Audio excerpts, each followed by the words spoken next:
ప్రసంగి 5వ అధ్యాయము 1-20 వచనములు. నీవు దేవుని మందిరమునకు పోవునప్పుడు నీ ప్రవర్తన జాగ్రత్తగా చూచుకొనుము. బుద్ధిహీనులు అర్పించునట్లుగా బలి అర్పించుట కంటే సమీపించి ఆలకించుట శ్రేష్టము. వారు తెలియకయే దుర్మార్గపు పనులు చేయుదురు. నీవు దేవుని సన్నిధిని ఆలోచనగా పలుకుటకు నీ హృదయమును త్వరపడనీయక నీ నోటిని కాచుకొమ్ము. దేవుడు ఆకాశమందున్నాడు, నీవు భూమి మీద ఉన్నావు. కావున నీ మాటలు కొద్దిగా ఉండవలెను. విస్తారమైన పనిపాటుల వలన స్వప్నము పుట్టును. పెక్కు మాటలు పలుకువాడు బుద్ధిహీనుడగును. నీవు దేవునికి మ్రొక్కుబడి చేసుకొనిన యెడల దానిని చెల్లించుటకు ఆలస్యము చేయకుము. బుద్ధిహీనులయందు ఆయనకిష్టము లేదు. నీవు మ్రొక్కుకొనిన దానిని చెల్లించుము. నీవు మ్రొక్కుకొని చెల్లింపకుండుట కంటే మ్రొక్కుకొనకుండుటయే మేలు. నీ దేహమును శిక్షకు లోపర్చునంత పని నీ నోటి వలన జరుగనీయకుము. అది పొరపాటు చేత జరిగెనని దూత ఎదుట చెప్పకుము. నీ మాటల వలన దేవునికి కోపము పుట్టించి నీవేళ నీ కష్టమును వ్యర్థపరచుకొనెదవు. అధికమైన స్వప్నములను మాటలను నిష్ప్రయోజనములు. నీ మట్టుకు నీవు దేవుని యందు భయభక్తులు కలిగి ఉండుము. ఒక రాజ్యమందు బీదలను బాధించుటయు ధర్మమును న్యాయమును బలాత్కారము చేత మీరుటయు నీకు కనబడిన యెడల దానికి ఆశ్చర్యపడకుము.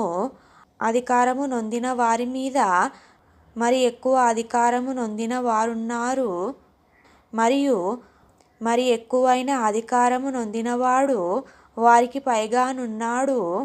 ఏ దేశములో రాజు భూమి విషయమై శ్రద్ధ పుచ్చుకొనునో ఆ దేశమునకు సర్వ విషయములయందు మేలు కలుగును. ద్రవ్యమునపేక్షించువాడు ద్రవ్యము చేత తృప్తి నొందడు. ధన సమృద్ధిని అపేక్షించువాడు దాని చేత తృప్తి నొందడు. ఇదియు వ్యర్థమే. ఆస్తి ఎక్కువైన యెడల దాన్ని భక్షించువారును ఎక్కువ అగుదురు. కన్నులారా చూచుటయే గాక ఆస్తిపరునికి తన ఆస్తి వలన ప్రయోజనమేమి? కష్టజీవులు కొద్దిగా తినినను ఎక్కువగా తినినను సుఖనిద్ర నొందుదురు. అయితే ఐశ్వర్యవంతులకు తమ ధన సమృద్ధి చేత నిద్ర పట్టదు. సూర్యుని క్రింద మనస్సునకు ఆయాసకరమైనదొకటి జరుగుట నేను చూచితిని. అదేదనగా ఆస్తి గలవాడు తన ఆస్తిని దాచిపెట్టుకొని తనకు నాశనము తెప్పించుకొనును. అయితే ఆ ఆస్తి దురదృష్టము వలన నశించిపోవును. అతడు పుత్రులు గలవాడైనను అతని చేతిలో ఏమీయూ లేకపోవును.